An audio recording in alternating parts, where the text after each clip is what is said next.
Okay, here's the finished Liteflyer Trike. Just a bit of a tour. Fabricated and welded front forks, 1-inch down tubes, 3mm wall thickness. Plates are 6mm thick by 30mm. Front axle is a 3/8 UNC. Inside a 1/2-inch aluminium tube acting as the axle, with 2 spacers over the axle here to stop the wheel floating. 3 wheelies wheels. Front one has a 1/2-inch aperture for that axle. Back one's 1-inch.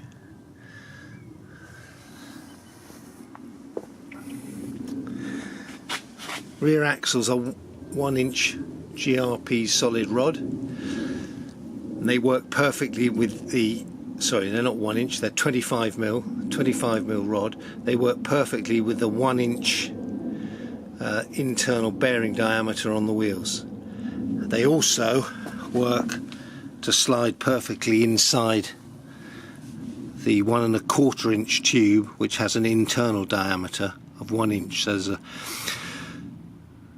0.4mm of a gap to slide them in, so they slide in without having to sand them.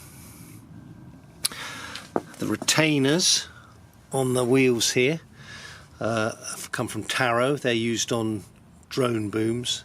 They're 1-inch retainers, and they clamp with little 3mm Allen bolts and nuts. So what the designer refers to as the Powerhouse, I think, the angle. This is where you really need to think very hard. Exactly, it's all about how the motor is going to fit on, what your arrangement will be for how you will clamp the bottom of the paramotor onto that angle, and they're all going to be different. So this is a macro, Parajet Macro V2. So here I haven't got much to play with, so in fact I've got a couple of mountings on the angle here, but I've also got another one at the back there. So I had to have I had some little bosses welded onto the paramotor frame at the back, one, and inside the tube here for those pickups. I then also clamped them with the HDP clamp there. But really, that's where all the thought, that's where your thought needs to go in, how your paramotor will fix to the angle. And you can then decide whether your axle tubes go on the back of the angle or the front. So that's where you need to think about it. Going back up to the front,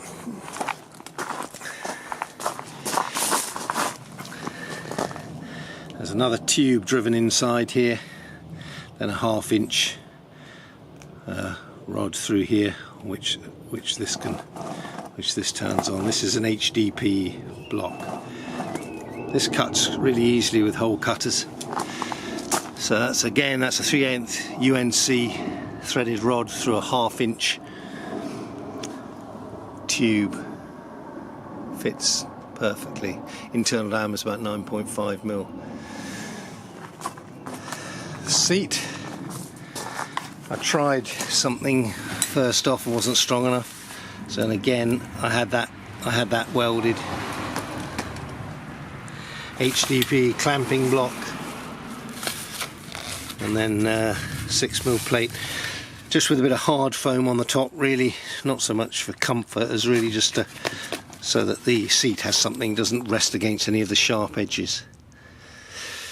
So although the plan talks about bending the tube, bending the front fork, I went for the welded option. And certainly the welding that you see here on the front and the welding on the seat there, that cost me 35 quid by an absolute expert welder. If any of you are ever in or around Reading area. Roger Clark's your man. The tube, the main tube, I posted some photographs of me bending that. I managed to put the bend in that tube there myself by filling the tube with fine sand and then clamping it in with some packers in between some scaffold clips on these uprights on this system. You can see here the uprights are closer together, and that bent really nicely without any kinking at all. You can see there, so that went really well. So here we've got the line guides. They're just a